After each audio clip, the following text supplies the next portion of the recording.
mark the first year anniversary of the Ethiopian Defense Force, who were stabbed from the back at the Northern Command Force. And today, November 3rd, marks the day in which the treacherous TPLF groups attacked the Ethiopian National Defense Force.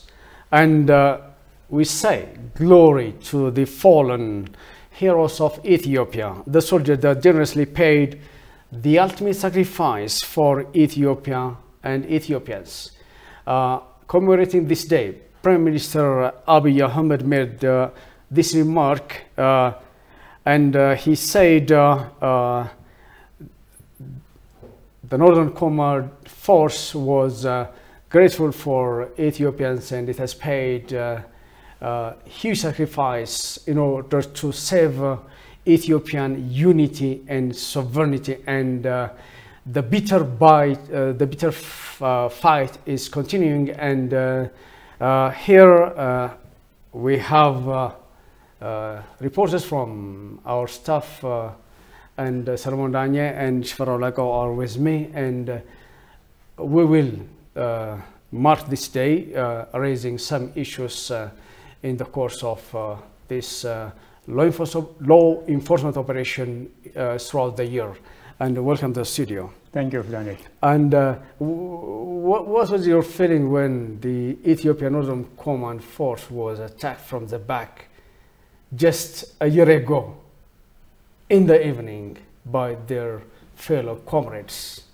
What was your feeling, Solomon? Thank you, Daniel, for giving me the chance. Well, that was unprecedented, and we all were shocked by the news. No one expected that to happen at that time. Of course, there were indications that the chasm between the TPLF and the government was getting wider and wider, and we expected that it might lead to something unwanted or unexpected. But no one expected that to happen in that short period of time. And I think the government itself was not ready for that and didn't expect that to happen at that moment. That's why it became so cruel and unexpected. The Northern Command was a very strong command. It constitutes 70% of the country's artillery. So if it wasn't attacked that way, if it had a chance to retaliate or to take reprisals, the situation might not be like that. But we understand that they were not prepared for that attack. And the TPLF clique, as we all know, it's a constellation of nefarious individuals. So it's not something surprising to see that from such a group. And that's why they managed it to cripple the Northern Command that day. And we all were shocked. We didn't expect that to happen. And even, I mean, the moment the gravity of the attack triggered Ethiopians to stand in unison and fight back. That's why the government and the people of Ethiopia were able to stop them there. If the plan went as they planned it to go, the repercussion, the ramification of the attack might be so difficult for the whole Ethiopia. But because it was unjust, but because it was cruel, every Ethiopian in all corners of the country stood together to fight back. And they did it, and they managed to stop them there, even if the war is still active in different parts of the country. And I personally was shocked. It was appalling to hear that soldiers who were protecting the people of Tigray and the whole Ethiopia for almost 20 years were attacked by their own comrades, were stabbed, as you said rightly, in the back by their own brothers. We heard that in the actual day, they were harvesting crops with them.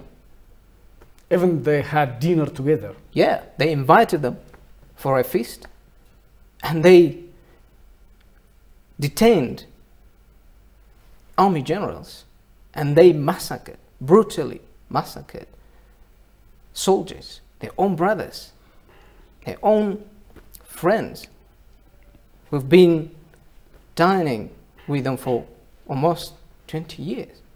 That was cruel. And, you know, the only thing that you feel is pity for those who committed this. What type of conscience do you have to commit that type of crime against your own brother, against your own soldiers who've been protecting you from outside enemies for more than 20 years? That's cruel, indeed. Yeah, I think this act tells you that the TPLF renegade group, they don't have any care about the sovereignty and the unity of this country. They do not care about the sovereignty, the territorial integrity of the nation. They only think about the power that they want to sustain, because the power was the source of wealth for them. They have been tormenting the people of Ethiopia for more than 27 years and collecting wealth from every corner of the nation. It is a group that has been building its own self, not trying to build a nation that it has been leading for more than 27 years. That's why we usually say that the TPLF doesn't care about people, doesn't care about sovereignty. It doesn't even care about the people that it's preaching, that is fighting for, the people of Tigray. They do not care about the people of Tigray. They have been killing their own brothers since the very inception of their group, TPLF. We know their history. We know how they climbed to power 30 years ago, killing their own brothers, their own fighters, Tigrayan fighters. And now we are witnessing that they are repeatedly killing innocent individuals for their own greed of power. And it should be condemned. And how about you, Shifarao? Yeah, thank you. And, okay. Yeah, right. okay. Thank you, Daniel. As both of you rightly put, this action is indeed barbaric, and also it is really shocking to hear. Right after the news was broken, that the whole Ethiopian people, they were really shocked to hear that such treacherous and barbaric act has been committed against this indomitable, brave National Defense Force that has been protecting not only Ethiopia, but also the people of Tigray for 20 plus years. So this is indeed, it's an irony, you know. This was unheard of. Have you ever heard of such a thing, that a nation, a soldier, an army, a brave army, protecting you has been attacked by the people that you are protecting from harm, from danger? So this is really shocking, and now it's been a year. This incident was, it happened last year, and Ethiopia is commemorating this somber and also solemn, if you will, day themed. I, who am also a member of the army, will never forget this day. This is indeed unforgettable. You know, it has gone down to dark history. I think that such cruel acts has taken place against the brave soldiers of Ethiopia. So, as I said, right after the breaking news, Ethiopia was shocked to hear such barbaric and treacherous acts, which was almost unheard of. And Ethiopians across the nation are now celebrating solemnly this event, which is sad. Many say that this reformist government or the Abiy government paid too much patience in all the adversities happening in this country, and that might have caused this incident. Do you have any comment on this, Solomon? Yes, of course. One thing that the new reformist government was being commended was that it was giving time for politicians to take their time and get together to establish a new kind of political era, a new kind of political dispensation. And that was taken for granted by some groups like the TPLF. The Ethiopian people have been complaining that the new government have been demonstrating too much forbearance towards conflicts, towards instabilities in different parts of the country. And they used that opportunity to cripple the new leadership. As we know, the new Prime Minister Abiy Ahmed, didn't come to power by coup. It was him, the only person who was changed in the government. And it was too difficult to change every structure that was the imposed structure that was, or that has been built for the past 27 years. It wasn't easy. So taking time to set things right was the only option for the new leadership. That's why they took some time, and that's why they gave some space for the things that has been or that have been happening during the transition. But as you said, the TPLF tried to use that opportunity to attack the core of the Ethiopian army. The base, the northern command base, as I said, constitutes more than 70% of the country's artillery and also majority of soldiers. So they believed that if they managed to attack the northern command, then the rest might be a piece of cake for them. They have been looking for Arat Kilo, but things went wrong for them. They attacked the army, they hurt the people of Ethiopia, but they didn't succeed because it was against truth. It was against the will of the people, the will of the new leadership. That's why Ethiopians stand in unison and defended their aggression well, even if they continued incursions in the Afar and Amhara region. Still people are paying sacrifices, still people are being killed because of their identities, because of their ethnicities. They are trying to make it a civil war so that they might get support from the international community, or the international community might intervene because they believe that a civil war has been going on in the country. But the people is not giving them the action they are looking for by killing innocents because of their ethnicity, their identity. They expect people on the other side to do the same, to commit atrocities so that the situation grow into a civil war. It might drag the international community to intervene to stop what might be going on in the country. But the people should be praised in this context, because the people is not doing what they wanted to do.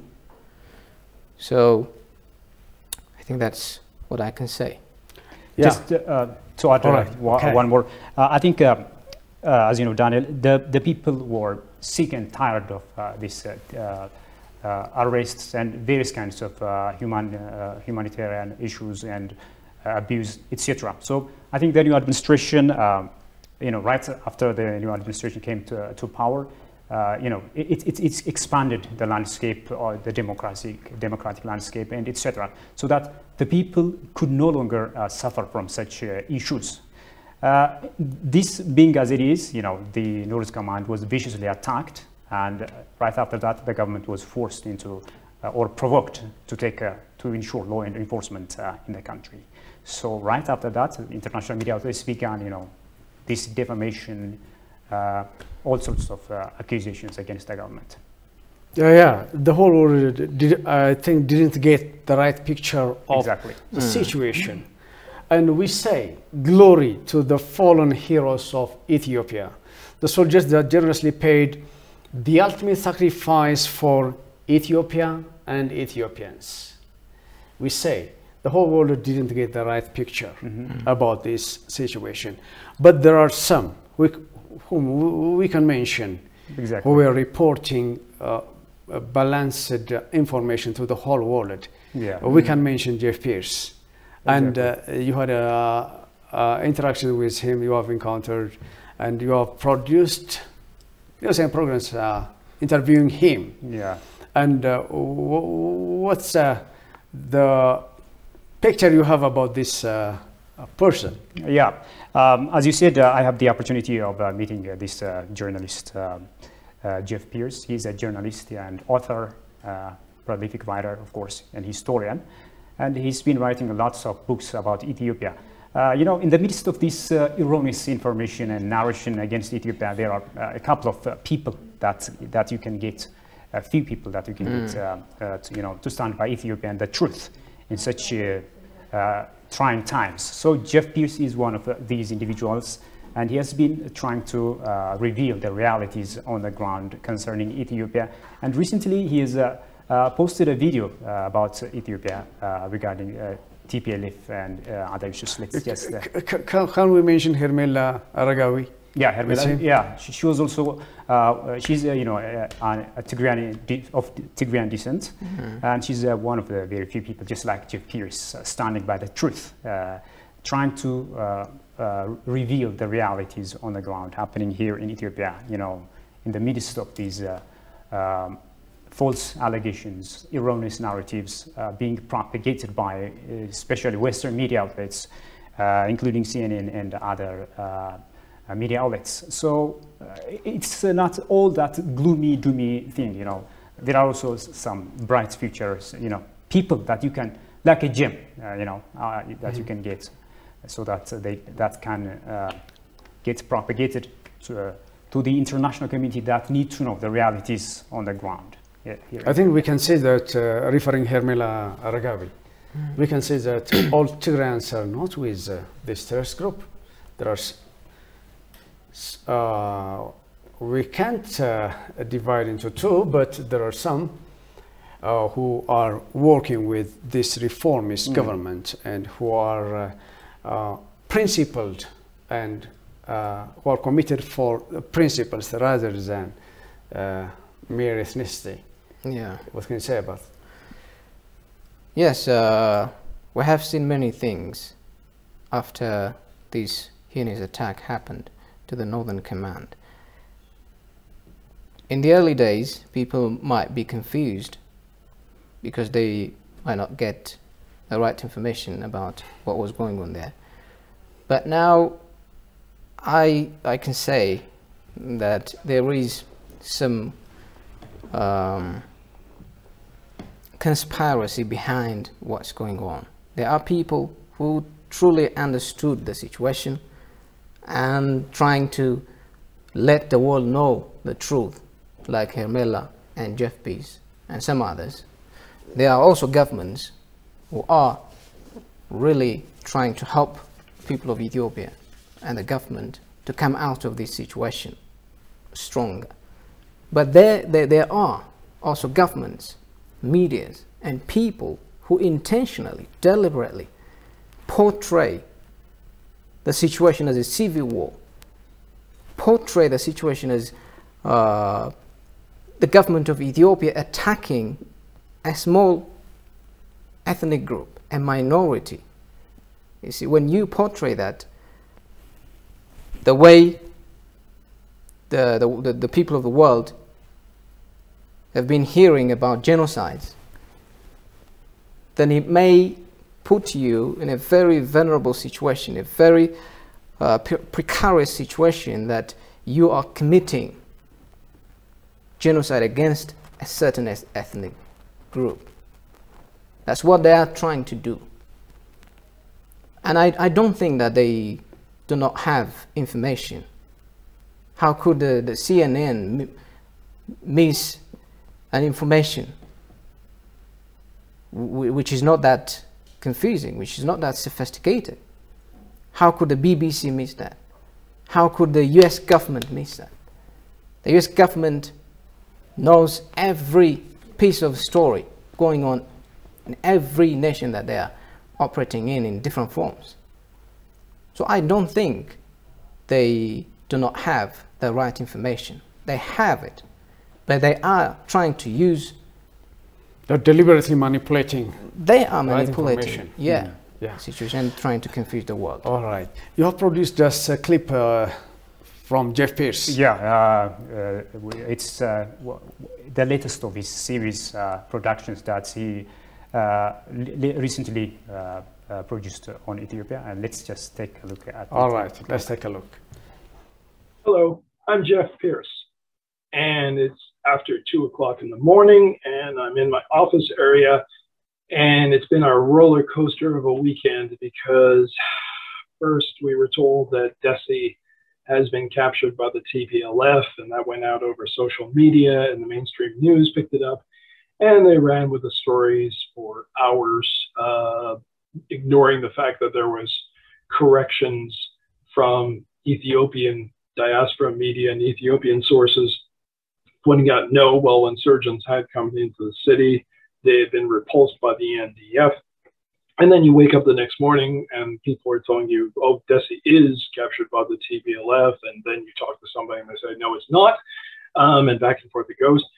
And I don't want to get into all that because I don't have up-to-date information, and ultimately it doesn't matter because, frankly, the disinformation war is as important as what's going on in the ground, because it's all puppet theater for an audience of EU and US officials who could fit into a conference room. And another part of it is to weaken morale and destroy morale and crush the spirit of those who want to put up a fight. Well, we can't let that happen. And it's 2 o'clock in the morning, and I'm busy looking at posts from the TPLF trolls and from the chorus of their advocates in the crisis management business.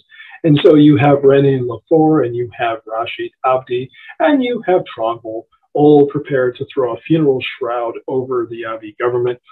And they still don't get it, because this is a war for the soul of a nation.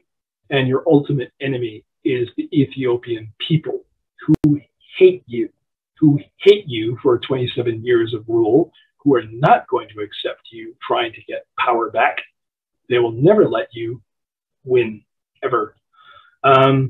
History doesn't repeat, but can rhyme. And so I want to show you a few artifacts. I don't have much. I mean, from my very first trip that I made to Ethiopia in 2013, I was dirt poor. And so all I brought back was this sad little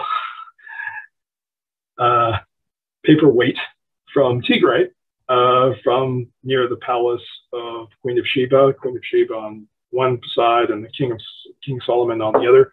But as you can see, I do have books. Oh, and I also have this beautiful handmade bag, which Arts TV presented to me as a gift when I worked with them on my second trip. But books tell us wonderful things. One of them is that we have been here before. We've seen the most horrific, terrible massacres perpetrated. This is from Ciro Paglielli's book, which his son was kind enough to let me use the photos in my own book, Prevail. And this is also interesting.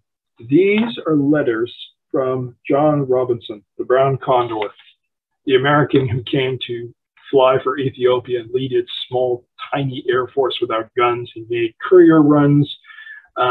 He flew the emperor back and forth between spots. But he became disillusioned with how the fight was going. And I want to read you something that he wrote from a letter, November 28th, 1935. He wrote, "Really, Mr. Barnett, it looks like the beginning of the end for this country. To me, the officials have begun to lose their boisterous idea about Ethiopia can beat the Italians at any time. They realize now that they have been asleep for the last 40 or more years. They are wondering who will save them from the Italians instead of let the Italians come that they could beat them. The white people here are realizing how frightened the government is getting about the conditions of the war, are taking every advantage of the government that they possibly can." That's from 1935. And he was wrong. He went home, he got a hero's welcome, and he wasn't around for the fight that happened because Ethiopia, as we know, went on to be occupied for 5 years by the fascists. But then the Patriots kept fighting on. And in 1941, with the Liberation Forces, they repulsed them, kicked them out. And here's the Abyssinian campaigns, the official history written by George Steer, one of my favorite writers. And this is one of my favorite photos. I use it in the book. And the caption says, "Old Gojam rejoices. Inside the forts of Debre Marcos, the Patriots hear the Emperor speak." Do you know what you see here? You don't see Tigrayans. You don't see Oromo. You don't see Amhara. You don't see Guragi. You see Ethiopians. There's the moral of the story. Come together as one people, one country. Fight. Fight as one people. Fight to the very last block, fight to the very last mountain. Don't let the bastards win, because that's what they want, to keep you divided. But I'm busy reading these posts, and of course they have an effect. Of course they have a draining impact on morale. Can't let that happen. There's a certain current of desperation in all of these, notes that say, "Oh, Abiy's finished. Oh, it's over for the government.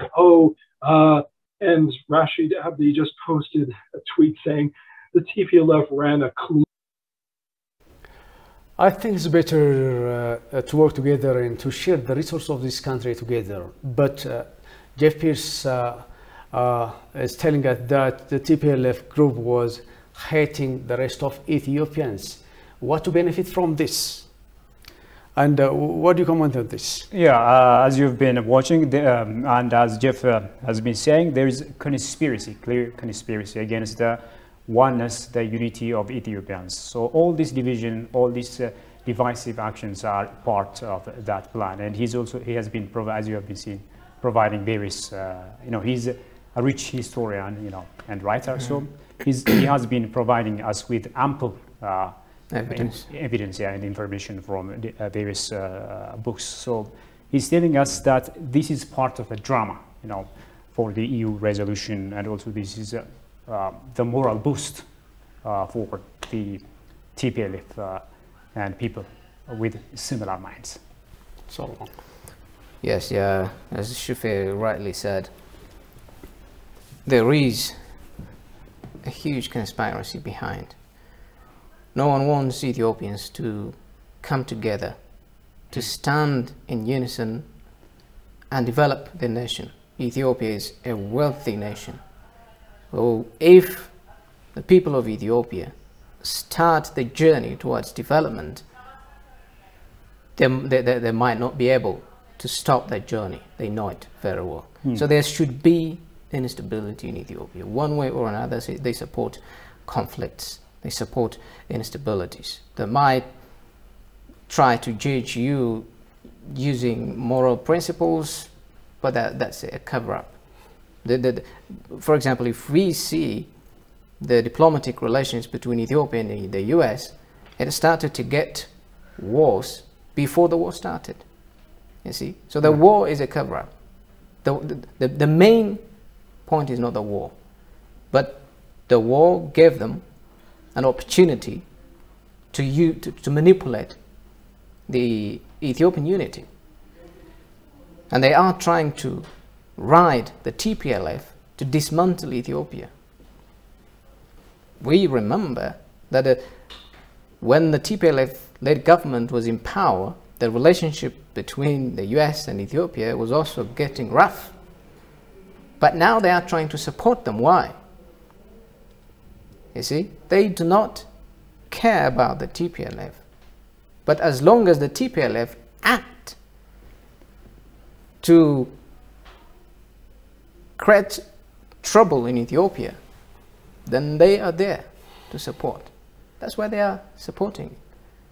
They do not care about the people of Tigray, the people of the whole Ethiopia. They do not care about the people of Africa in general. They are trying to use or to exercise their interests in Africa. And they will succeed only when Africa is in trouble. As you can remember, Patrick Lumumba, he was invited weeks ago by office of the Prime Minister. And once he said, the West want us to stay in a constant state of conflict. Africans should not develop their own resources. We do not allow Africa to develop their resources. We do not allow Africa to escape poverty, they said. That's a strong policy towards Africa. They have that policy. So whenever they feel that a certain kind of nation is starting that journey, then they come and try to stop you. And they use your own people. They do not want to go far, because you have people or groups like the TPLF who can serve them well. So that's where they are, using them. And Jeff said, the TPLF, you have been tormenting the people of Ethiopia for the past 27 years, and the Ethiopian people is sick and tired of you. No one welcomes you. Don't try it. They were ousted by a popular protest. No one denies that. And how could you think that the TPLF might get back to power and lead Ethiopia the way it has been leading for the past 27 years? That's insane. I think that the West doesn't even think that the TPLF could be able to get back to power, but they use the TPLF to make the country stay in a constant state of conflict. That's why they are trying to use every opportunity they get to support the TPLF. Thank you very much for your brilliant explanations. Thank you. Thank you. We have a breaking news now. The federal government has successfully conducted yet another airstrikes against the Adibukrai training center located in Adihagarai in Tigray. The training center was until the airstrike used by the TPLF terrorist group. Well, dear viewers, that wraps up the discussion in this edition. Thank you for watching. Goodbye and stay safe.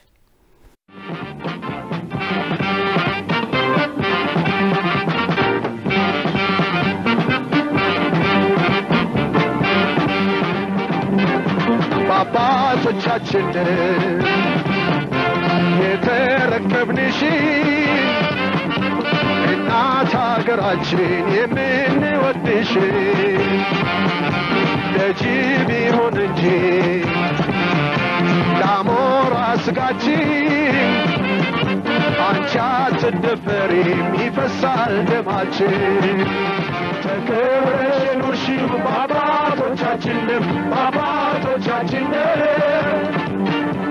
እናት ኢትዮጵያ የደፈረሽው ደም አንድ ላይ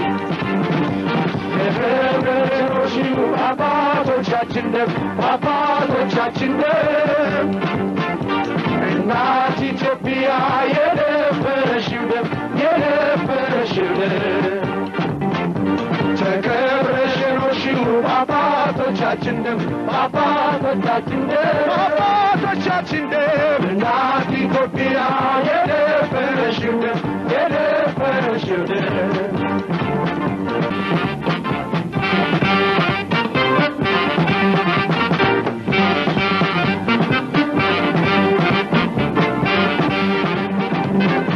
አባቶቻችን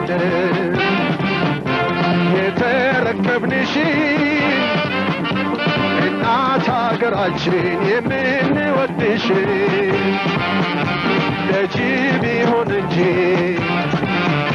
ለአሞራ ስጋችን አንቺ አትደፈሪም ይፈሳል ደማችን ተከብረሽ ኑርሽው በአባቶቻችን ደም በአባቶቻችን ደም እናት ኢትዮጵያ የደፈረሽው ደም የደፈረሽው ደም አንድ ላይ ተከብረሽ ኑርሽው በአባቶቻችን ደም በአባቶቻችን ደም እናት ኢትዮጵያ የደፈረሽው ደም የደፈረሽው ደም ተከብረሽ ኖርሽው በአባቶቻችን ደም በአባቶቻችን ደም በአባቶቻችን ደም እናት ኢትዮጵያ የደፈረሽው ደም የደፈረሽው ደም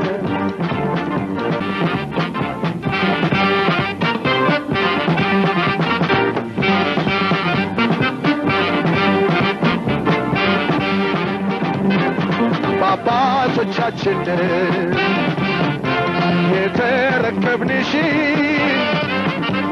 እናት ሀገራችን የምንወድሽ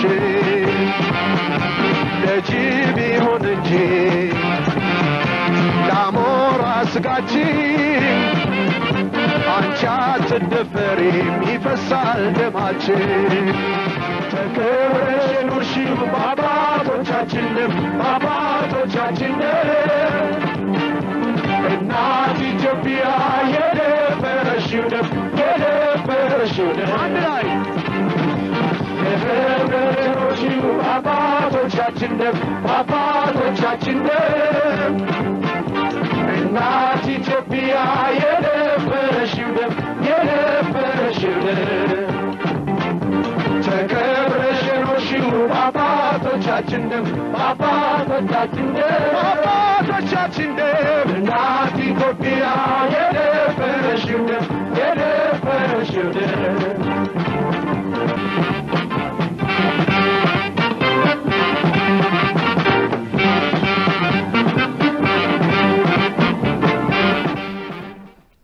We have breaking news.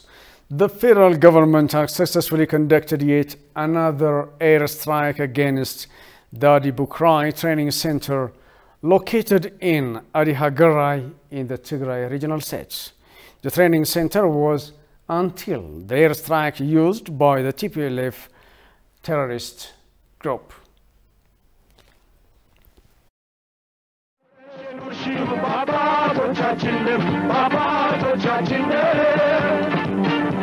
እናት ኢትዮጵያ የደፈረሽው ደም የደፈረሽው ደም አንድ ላይ ተከብረሽ ኖርሽው በአባቶቻችን ደም በአባቶቻችን ደም እናት ኢትዮጵያ የደፈረሽው ደም የደፈረሽው ደም ተከብረሽ ኖርሽው በአባቶቻችን ደም በአባቶቻችን ደም